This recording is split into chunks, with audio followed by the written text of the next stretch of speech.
I'd like to bring in Deepti Ganapathy now from IIM Bangalore. Welcome, Deepti. Thank you, Parul.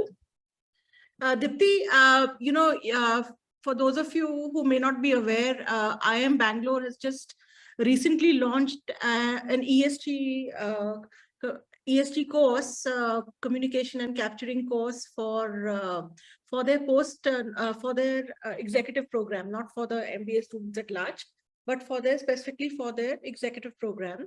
And Deepti, why did IIM Bangalore feel the need? I mean, it's a premier institution. Why did it feel the need to have such a course for management executive program management students?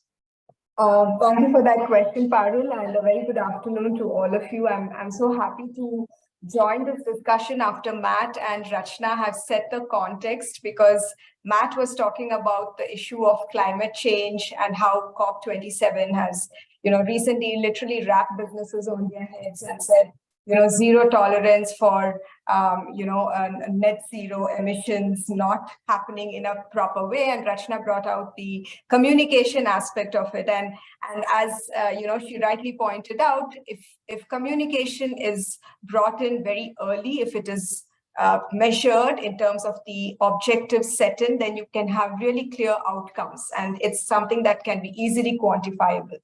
Having said that, coming to your question, Parul, on why IIMB is very keen on bringing out sustainability as part of its curriculum, we have always tried to keep our curriculum in touch with what's happening in the industry. And one of the recent endeavors that the director and a committee set forth to find out is what is the industry really seeking. And digital, data, and ESG were three aspects that came out during this exercise, that these should have a more prominent place in our curriculum. So we are working on strengthening, even in the full-time MBA programs, we're working on strengthening the core courses to have an integration and bring forth this aspect of digital, data, and ESG. And we plan to also, have an undergraduate program where one of the majors will be on sustainability.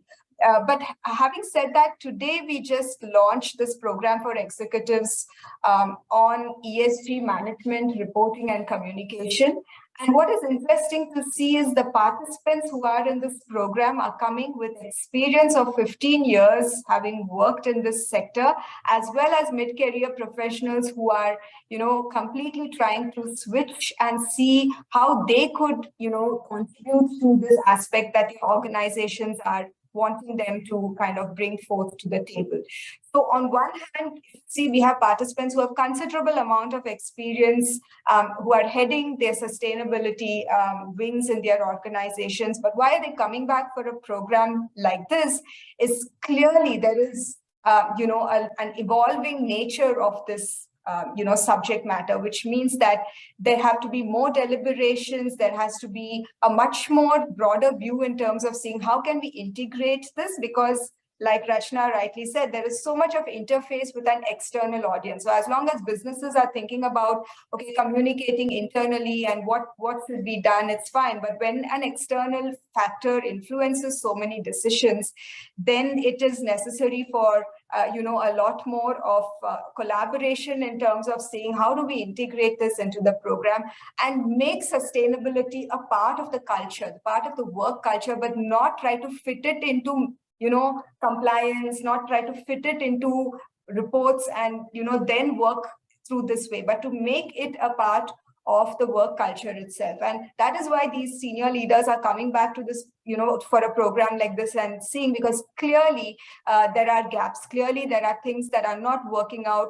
Like Matt said, there are, newer and newer assessment standards coming out, and these are changing every year because climate change is such a thing, right? There is uncertainty, there is risk involved. So the nature of climate change itself has implications on how businesses run. And that's why we need a very different approach to deal with something like an ESG management, reporting, and communicating about it. Thank you, Deepti. I think it's very heartening to know that even at the education level, because traditionally there's always a gap between what academics is doing and what the market is requires. So it's really interesting to know. Yeah, very interesting because, when we talk, I've just published a book on climate change and how the media portrays climate change.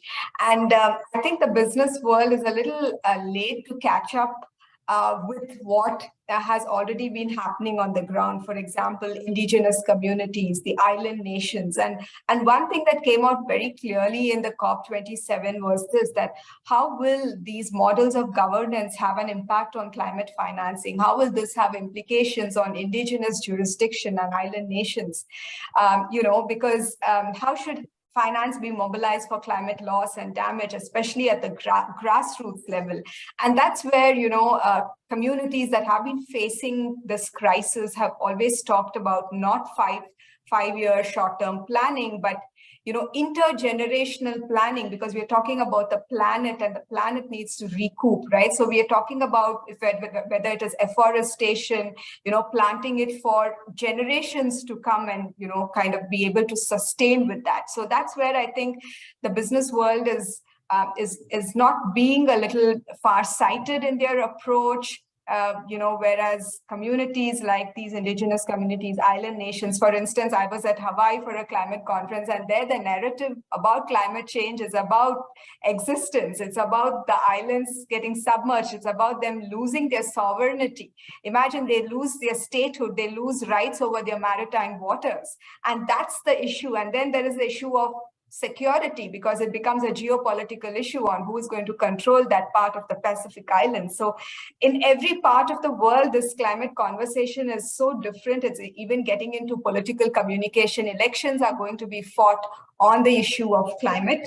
So all this makes it, very interesting to see as as an evolving situation. And that's where we have to, get attuned to living with this uncertainty. The pandemic has been an eye-opener in that sense. It is going to be like this. The situation is going to be evolving as it goes, and there's no one-size-fits-all approach that's going to really matter in this discourse. We have to keep our eyes and ears keenly on the pulse of the climate change issue. Word to Deepti. After this session, do you think that there are things to add to the syllabus that you have drafted out, looking at some of the stuff which has been discussed? I would like to give it this perspective. I engage with young minds of this country every day, and it is really surprising to see the perspective with which the youngsters think about climate change and about solving climate problems. And therefore, you see at every COP summit, there is always a youth who is addressing and opening the summit with a lot of serious, poignant questions. So I think it's here that organizations should think about having young leaders on their advisory boards, because having a youth sounding board is a good practice to ensure that those who need it at the grassroots are able to, understand the significance of the loss on health, nutrition, education, and the impact that this could have on the young people. And increasingly, when I see my students organize global sustainability challenge competitions and have a case study and think about solving that problems, I see such wonderful insights, and I see them bring up the communication aspect very, very highly in those presentations and doing so well. So if organizations are thinking about these young people who are graduating from business schools, they should also think about the fact that they already have the ability to understand the situation, because they have very serious questions and a different view and perspective about it. And so they should be making use of their experience and knowledge to look at the situation very differently through the solutions that they bring with them about this issue. Because this is not something that is away from the youth or away from businesses. I mean, everybody has an impact or has been affected in different ways. So having this fresh insight into a problem and how to report about it and how they can use the youth as sounding boards in organizations, especially at the top management level, is something that organizations should definitely ponder about, because we don't need to include anything in the curriculum. We can already see that in terms of the young youngsters on our campus, the way they perceive this and the way they are thinking about these and having a lot of difficult questions that even we probably don't have answers for. Thank you, Deepti. Thank you, Rachna.